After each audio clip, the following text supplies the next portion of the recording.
తాకట్లో ఉన్న మీ బంగారాన్ని విడిపించి ఆ రోజు ఆన్లైన్ రేటుకి కొంటాం. Sharma gold company. అందరికీ నమస్కారం. నా పేరు మాధురి. మీరు చూస్తున్నది సుమన్ టీవీ నెట్వర్క్. ఈ రోజు మనతో పాటు ఉన్నారు ప్రముఖ జ్యోతిష్య పండితులు బ్రహ్మశ్రీ గుండెపూడి సుధీర్ శర్మ గారు. నమస్కారం గురుగారు. శ్రీమాత్రే నమః. శ్రీ గురుభ్యో నమః.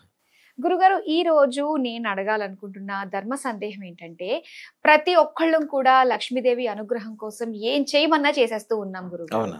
మరి అలాంటప్పుడు లక్ష్మీదేవి మనల్ని అనుగ్రహించి మన ఇంటికి వస్తుంది అన్నప్పుడు మనకి ఏమన్నా సంకేతాలు లాంటివి ఉంటాయంటారా? తప్పనిసరిగా ఉంటాయమ్మా. దాన్నే మనం శకునం అంటుంటాం. శుభ శకునాలు, చెడు శకునాలు, ఇవన్నీ కూడా మనం తప్పనిసరిగా పాటిస్తూనే ఉంటారు. మన అంటే ఒక మాట చెప్పానంటే, మరి మూఢనమ్మకంగా పాటించడం అనేది కూడా తప్పు అని చెప్తాను. ఎంతవరకు తీసుకోవాలి అంతవరకే తీసుకోవాలి. కొంతమంది ఉంటారు, ప్రతినిత్యం వెళ్ళేటువంటి ఆఫీస్కి, ప్రతినిత్యం చేసేటువంటి వ్యాపారానికి కూడా ఈ క్షణం బాగుంది, ఈ సమయంలో ఇప్పుడే బయలుదేరాలి, ఇప్పుడే అడుగు బయటికి వేయాలి, ఇవన్నీ కూడాను మరి అంత అతిగా తీసుకుంటే జీవన విధానం ముందుకు సాగదు కదా నాన్న. అవునండి. ఇప్పుడు డాక్టర్ ఉన్నాడు, అర్జెంట్ పేషెంట్ వచ్చాడు, నాకు ఇప్పుడు మంచి టైం కాదు, నేను బయటికి రాని చెబితే ఎలా ఉంటుంది? పేషెంట్కి దెబ్బే కదా. కాబట్టి ఇలాంటివి మరీ అతిగా మనసులోకి తీసుకోవటం వల్ల నిజంగా చెప్పాలి అంటే ఇతర మతాల వాళ్ళకి మన పట్ల చులకన భావన కలగడానికి ఇవి కూడా కొన్ని కారణాలని చెప్తాను. వాళ్ళ దాంట్లో ఇవన్నీ ఏమి ఉండవు కదా. శకునాలు ఉండవు, చెడు ఉండదు, మంచి ఉండదు. ఒకటే, స్నానం చేసినా చేయకపోయినా వెళ్ళొచ్చు, చెప్పులు వేసుకొని లోపలికి వెళ్ళిపోవచ్చు, కొబ్బరికాయ కొట్టాల్సిన అవసరం లేదు, ఒక క్యాండిల్ కొనుక్కుంటే చాలా అయిపోయింది కదా. మనకు అలా కాదు కదా. అన్ని మంగళ ద్రవ్యాలు ఉండాలి, మంగళకరంగా ఉండాలి. దానికి దీనికి ఉండే తేడా కూడా చాలా ఉంది. దాంట్లో ఏమాత్రం కూడా సంశయం లేదు. బొట్టు లేనటువంటి ఆడవాళ్ళు, ధ్వజస్తంభం లేని దేవాలయం, గురుగారు లేనటువంటి విద్య, ఈ మూడు ఒకటే అని చెప్తూ ఉంటాం. వాళ్ళ దాంట్లో బొట్టే లేదు, పూలే ఉండవు, ఇంకేముండే, ఏ దాంట్లో ఏమున్నాయి, మంగళమే ఉంది, అంత అమంగళమే ఉంది. ఒక మాట చెప్పానంటే, ఇంట్లో లక్ష్మీదేవి తొందరగా మన ఇంట్లోకి రాబోతుంది, మనల్ని అనుగ్రహించబోతుంది అని చెప్పడానికి కొన్ని సంకేతాలు ఉంటాయి. ప్రొద్దున్నే లేవగానే బల్లులు ఎక్కువగా ఇంట్లో కనపడాలి. ఇది లక్ష్మీప్రదం అని చెప్తాం. బల్లులు ఎక్కువ ఇంట్లో ఉన్నాయి అంటే ఆ ఇంట్లో ఆకర్షణ కలగబోతుంది, ధన ఆకర్షణ, లక్ష్మీదేవి రాబోతుంది అని చెప్పి ఒక శుభ సూచన. అలాగే మన కలలో కోతులు కనపడుతూ ఉంటాయి.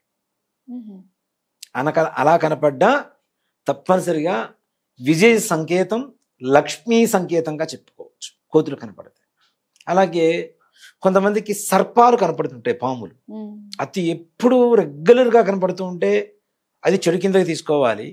ఎప్పుడన్నా ఒకసారి పాము వచ్చి కల్లో కనపడటం కానీ, పాము కాటు వేయటం కానీ, కాటు వేసి రక్తం బయటకు వస్తుంటుంది చూసారా, వాడు కోట్లకు పడిగెత్తబోతున్నాడని చెప్పడానికి, లక్ష్మీదేవి వాడికి సొంతం అవుతుందని చెప్పడానికి పరిపూర్ణమైనటువంటి సంకేతంగా చెప్పుకోవచ్చు సర్పం కాటు వేయటం అనేది కూడా.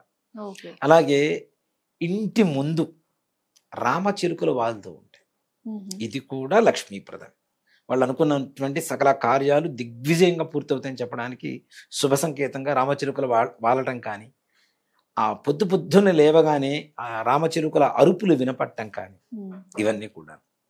అలాగే ఎక్కడైతే నెమలి పురివిప్పి ఆడుతూ ఉంటుందో అది మన కంటపడిందా, మన అదృష్టం, లక్ష్మీదేవి అనుగ్రహం పరిపూర్ణంగా కలుగుతున్నట్టే లెక్క.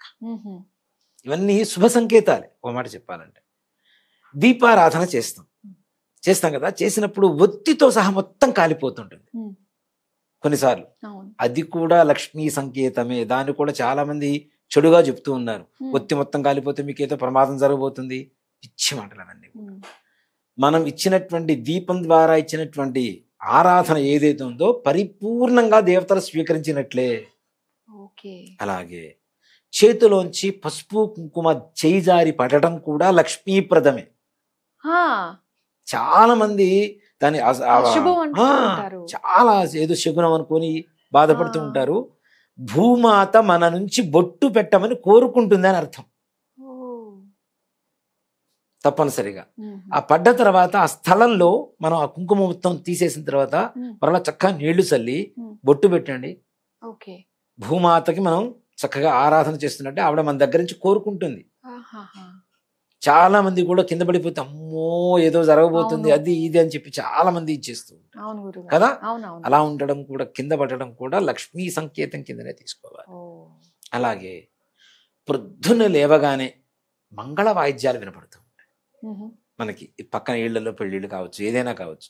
ఆ మంగళ వాయిద్యాలు కానీ, ఇంటి ఎదురుగా గంగిరెద్దు రావటం కానీ, మ్. ఇవి కూడా శుభ సంకేతాలనే చెప్తారు. ఇవన్నీ కూడాను లక్ష్మీదేవి రావడానికి ముందుగా ఇస్తున్నటువంటి సిగ్నల్స్. మ్హూ. ఒక మాట చెప్పాలంటే, మనకి కాకి అరిస్తే బంధువులు వస్తారని చెప్పి మన నమ్మకం ఉంది. ఇప్పటికి అవునండి. నిజంగానే చాలా వరకు అది నమ్మదగినటువంటి విషయం. మ్. కాకులకు ఉన్నంత జ్ఞానం ఇంకెవరికి లేదని చెప్తాం. మ్. అంత జ్ఞానం కలిగినటువంటివి కాకులు. మనం అందుకనే పెదవి పెట్టినప్పుడు కూడా పిండ ప్రదానం పెడితే అది వచ్చి ముట్టుకుంటేనే మనకు సంతృప్తి. మనం ఇచ్చినటువంటి శ్రార్థం అంతా కూడా సంపూర్ణ ఫలితం మనకు దక్కిందని నమస్కారం చేసుకుంటూ ఉంటాం మ్. కదా. అలా చిరకలు కానివ్వండి, నెమళ్ళు కానివ్వండి, సర్పాలు కానివ్వండి, అలాగే ఎక్కడైతే సర్పం మన ఇంటి ముందు నుంచి వెళ్ళిపోతుందో అది కూడా శుభ సంకేతం మ్హూ. తప్పనిసరిగా. ఇప్పుడు మనకి శృంగేరి అనే ఒక ఊరుంది నాన్న, మ్. పేరు వినే ఉంటారు మీరు. అవునండి. శృంగేరి శారదాపీఠం. మ్. ఆది శంకరాచార్య స్వామి వారు అక్కడ పీఠం పెట్టడానికి కూడా బలమైనటువంటి కారణం సర్పమే. మ్హూ. ఎందుకు అంటే వర్షం పడుతుంది, కప్ప తిరుగుతుంది, పాము ఏం చేస్తుంది, కప్పని పట్టుకోవడానికి వస్తుంది. మింగేస్తుంది. కానీ కప్ప తడవకుండా పాము పడగబట్టిందిట వర్షానికి. ఆహా. ధర్మం 4 పాదాల మీద ఇక్కడ నడుస్తుంది.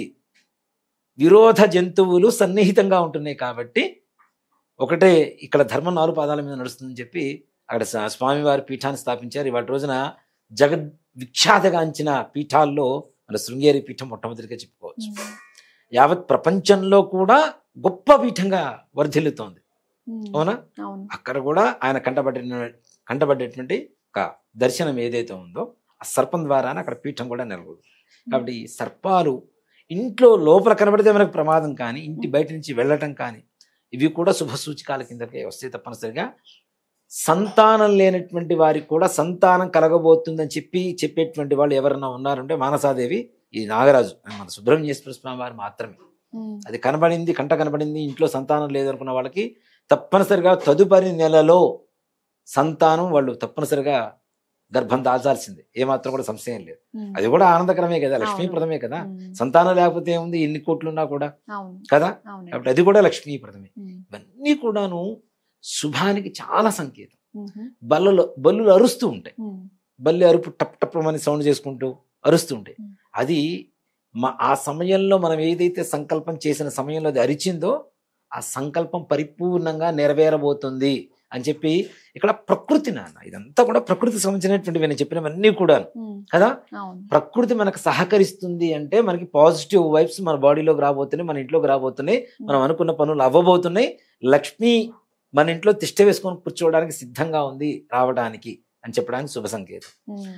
అలాగే ముఖ్యంగా ముత్తైదువు ఇంటి ముందుకు వచ్చేదన్నా అడుగుతూ ఉంటారు. మ్. అలా వచ్చిన వాళ్ళకి ఎవరికైతే మనం వాళ్ళకి కావాల్సినవి ఇస్తామో మన దగ్గర ఉన్నవి, అది కూడా లక్ష్మీప్రదంగానే భావించాలి. అమ్మవారు మన దగ్గర నుంచి మొన్నీ వచ్చిన వారాహి నవరాత్రులు జరిగినాయి పోయిన జూలైలో జరిగితే నేను ఒక వీడియోలో ఒక చిన్న మంత్రం చెప్పాను. చిన్న మంత్రం. మ్. అమ్మాయి పేరు కూడా హిమజ అని ఒక అమ్మాయి అనమాట. ఆమె ఇంతవరకు ఆవిడ నన్ను చూడలేదు, నన్ను వీడియోలో మాత్రమే చూసింది. వరంగల్ దగ్గర హనుమకొండలో ఉంటారు ఆవిడ. నిన్న నాకు ఒక 4 రోజుల నుంచి వరుసను ఫోన్ చేస్తుంది. ఏమిటి అంటే, మీరు ఇచ్చిన మంత్రం నేను చదువుకుంటున్నాను, నాకు అమ్మవారు అనుగ్రహించేసింది, మ్. మా వారు నాతో సరిగా మాట్లాడని వ్యక్తి నా పక్కన కూర్చొని పూజ చేసుకుంటున్నాడు చక్కగా. అంతేకాకుండా అమ్మవారు వచ్చి ఇట్లా వడిపట్టిందిట మ్. కలలో ఆమెకి. వడిపట్టింది, ఏం చేయాలి గురుగారు అంటే వడి బియ్యం నింపండి అమ్మా అన్న. అయిపోయింది. ఒక 2 రోజుల తర్వాత మళ్ళీ అమ్మాయి ఫోన్ చేసింది. ఏంటి అంటే, నేను వడి బియ్యం పోయమన్నారు, పోసాను, బాగానే ఉంది, నాకు అమ్మవారు బంగారంతో వడి నింపుతున్నట్టుగా కలొచ్చింది గురుగారు వచ్చి. ఓ. ఆ. అన్న లక్ష్మీదేవి అనుగ్రహిస్తుందమ్మా తల్లి, అమ్మవారు అనుగ్రహిస్తుంది. ఆవిడ ఎంత భక్తితో చూస్తుందంటే నాన్న, మ్. నాతో చెప్పిన మాటలు నిజంగా వింటుంటే నాకే చాలా ఆనందంగా అనిపిస్తుంది. మనకు గూస్ బంప్స్ వచ్చేస్తుంటాయి అమ్మాయి చెప్తున్న మాటలకి. అమ్మ బయటికి వెళ్తుంది గురువు గారు, నేను రాత్రి 2:00 రమ్మని చెప్పాను, లేదు పొద్దున 5:00 వస్తానని చెప్పింది. ఆవిడ 5:00 వచ్చింది. వస్తున్నప్పుడు గజ్జల శబ్దం వినపడుతుంది నాకు స్పష్టంగా. మ్. అంటే ఆవిడ ఎంత భక్తితో చేసింది అనేది అక్కడ ప్రధానం. అవునండి. కదా. ఇదే మాట ఒకరితో చెప్తే ఆ మంత్రానికి అమ్మవారు వచ్చేస్తుంది అన్న అంది. నేను నిన్న ఒక కథ విన్నాను అన్న, చాలా బాగుంది కూడా. ఒక గురువు గారు ఎవరో ఒక సిద్ధుడు ఒక ఊరికి వచ్చారట. అంత ఊళ్ళో అందరు జనాలందరూ ఆయన సేవ చేసుకుంటున్నారు, అంతా అయిపోయింది. ఒక చదువు రానటువంటి ఒక వ్యక్తి, నాకు నీ దగ్గర సిద్ధి పొందాలని ఉంది అంటే, ఏం సిద్ధి పొందుతావు అంటే, నువ్వు ఏ మంత్రం ఇస్తే అది చేస్తాను అన్నట్ట. ఏ మంత్రం ఇస్తే అది చేస్తాను అంటే, ఇక్కడి నుంచి అక్కడికి, అక్కడి నుంచి ఇక్కడికి ఇదే మంత్రం చేసుకోపో అన్నట్టు. కొన్ని రోజులు జరిగిన తర్వాత మరలా సాధువు గారు వెళ్ళిపోయారు. వెళ్ళిపోయిన తర్వాత మరలా వచ్చారు. వచ్చిన తర్వాత గురుగారు ఇచ్చిన మంత్రం నాకు సిద్ధించింది అన్నట్టు. ఏ సిద్ధించిందిరా అంటే, ఇక్కడి నుంచి అక్కడికి అనగానే వాడు గాల్లో తేరుకుంటే అక్కడికి వెళ్ళిపోతున్నట్ట. అక్కడి నుంచి ఇక్కడికి అనగానే అక్కడి నుంచి గాల్లో తేరుకుంటే ఇక్కడికి వస్తున్నట్ట.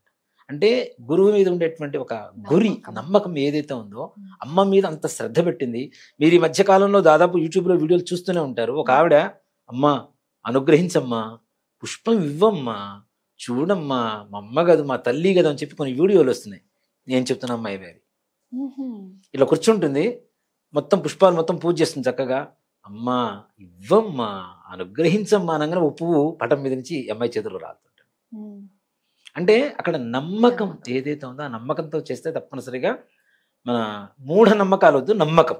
నేను అందుకని మొదట్లో కూడా అదే చెప్పాను మీతో, మూఢ నమ్మకాలు పెట్టుకోకండి, నమ్మకంతో చేయండి. తప్పనిసరిగా భగవంతుడి మీద విశ్వాసంతో తప్పనిసరిగా లక్ష్మీదేవి మన ఇంట్లో తిష్ట వేసుకొని కూర్చొని ఉంటుంది. చాలా చక్కగా తెలియజేశారు గురుగారు. లక్ష్మీదేవి మన ఇంటికి వచ్చే ముందు ఇచ్చే సంకేతాల గురించి ధన్యవాదాలు. శ్రీమాత్రే నమః. శ్రీ గురుభ్యో నమః.